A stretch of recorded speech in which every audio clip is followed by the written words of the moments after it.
Lumipat ang eksena sa 3 oras na nakalipas, at isang survivor ang nagsasabing iniligtas siya ni Number. Kinukuha ng babae ang interview at kakaiba sa kanya ang katotohanan iyon.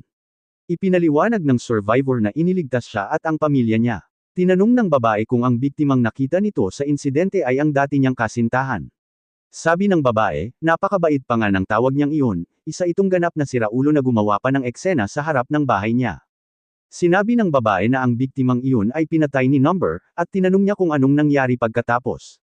Sabi ng survivor, dumating si Number noong binubugbog na siya. Sinabi ng babae na posibleng nalagay rin sa panganib ang survivor, kaya bakit iniligtas ni Number ang buhay niya. Tanong ng survivor kung tinatanong niyang maaari rin siyang namatay. Ngayon, nasa parehong sitwasyon ang babae at nauunawaan na niya kung ano ang ibig sabihin noon. Nagtataka siya kung si Number ba ay nagil iligtas ng tao o pumapatay. Lumapit si Number sa kanila at kinuha ng pekeng mamamatay tao ang metal pipe, at sinabi ni Johan sa kanya na maghintay, ngunit sinabi ng pekeng mamamatay tao sa bastard na umalis. Tinanong niya kung hindi ba siya marunong makinig. Biglang sinuntok ni Number ang pekeng mamamatay tao at agad itong bumagsak. Nagulat si Johan at ang babae sa kakayahan nito. Lumapit pa si Number at inactivate niya ang mata niya at sinabing number 1 ito, kaya hindi target. Biglang naalala ng babae ang sinabi ng isa pang survivor noon. Lumapit si Number kay Johan at sinabing siya ay number 4, target for elimination. Nagpanik si Johan at tinanong kung siya nga ba talaga si Number. Biglang sumugod si Number kay Johan gamit ang kutsilyo. May mga random na numerong nagpa-flash sa paningin ni Number. Sinubukan ni Johan lumaban pero agad siyang nadehado. Hinawakan ni Number ang kamay niya at hinugot ang dragon knife. Sinaksak niya si Johan sa binti kaya napasigaw ito sa sakit. Sinipa naman ni Number ang pekeng mamamatay tao sa sikmura habang sinusubukan siyang atakihin ito. Tumitig ang babae kay Number at inalala ang sinabi nito tungkol sa mga numero. Iniisip niya kung bakit walang pagkakapareho ang mga biktima. May kakayahan nitong umiwas sa pulisya ng matagal. At ang mga survivor ay nagsalaysay tungkol sa numerong binabanggit nito. Para bang nakikita niya ang mangyayari. Sinabi ng survivor lady sa babae na noong sinuri ng pulisya ang bag ng ex-husband niya, may natagpuan sila.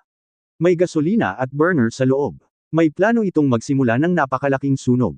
Naiintindihan ba niya kung ano ang ibig sabihin nito? Kung hindi niya nakita si Number sa harap ng bahay niya, at kung hindi niya pinatay ang lalaking iyon, sana ay natupok ng apoy ang buong pamilya niya. Sa kasalukuyan, tinatakot ni Johan si Number gamit ang maliit niyang kutsilyo.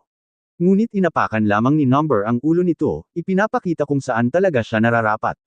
Sinimulan niyang tapak-tapakan si Johan ng paulit-ulit hanggang sa mawalan ito ng malay. Iniisip ng babae na napag-isipan na niya ang teoryang iyon noon. Isip niya, posible kayang makita ni Number ang hinaharap. Ang hinaharap kung saan makakapatay ng ilang tao ang isang individual. Itinala ni Number ang oras at petsa ng taong papatayin niya. Sinabi niyang number 4 ang nasa itaas ng pangalan ni Johan. Itinapon niya ang ID nito at sinabing maaari siyang makapagligtas ng 4 na tao sa pagpatay dito. Ipinatong niya ang kutsilyo sa leeg nito at tinanong kung mayroon ba itong huling salita o hiling. Kahit maliit na pag-asa o bagay na hindi pa natatapos. O kung may mensahe itong gustong iwanan bago mamatay, ipagkakaloob niya ito hanggat kaya niya. Umubo ng dugo si Yoon at tinanong kung sino ba siya. Sino raw bang tao ang gustong mamatay ng kusang loob? Tinanong ni Number kung iyon ba ang huli nitong salita, kung sino ang gustong magpapatay ng kusa. Itinarak niya ang kutsilyo sa leeg ni Johan at mas marami pang dugong umagos. Nakiusap si Yoon na patawarin siya kahit ngayon lang. Sagot ni Number, hindi iyon posible. At pinatay niya si Johan. Kumapit ang mga dugo sa kutsilyo niya. Sinubukan naman gumapang palayo ng pekeng mamamatay tao. Hindi siya pinansin ni Number at inukit ang number 4 sa kamay ni Johan. Tinanong ng babae kung hindi ba niya hahabulin ang taong iyon. Sagot niya, ang mga number 1 ay hindi target for elimination. Ang pagpatay sa isang tao para mailigtas ang kapalit ay walang halaga. Tinanong siya ng babae kung paano niya nasasabi iyon kung papatay rin naman siya ng tao. Ngunit hindi sumagot ang pangunahing tauhan. Iniisip ng babae na hirap tanggapin ang ganitong loika sa normal na kalagayan. Pero isang bagay ang sigurado, may sarili itong mga panuntunan. Tumayo ang babae at sinabing gusto niyang tumulong dito. Ang mga ginagawa nito ay samasagi rin sa isip niya. Kung kaya niyang tukuyin ang mga magiging mamamatay tao, maaari niya silang husgahan batay sa panuntunan. Reporter siya, kaya maaari niyang itago si Number sa anino. At kung nais nitong marinig ang boses nito, maaari niya iyong palakasin at ikalat. Sigurado siyang makatutulong siya.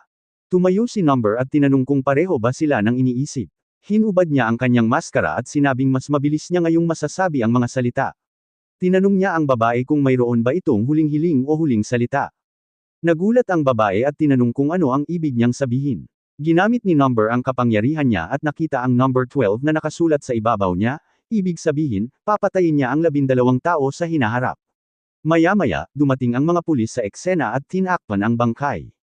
Inukit ni Number ang 12 sa kamay ng babae. Naglakad siya sa gitna ng tao at iniisip na kailangan niyang pumatay upang makapagligtas ng mas maraming buhay hanggat maaari.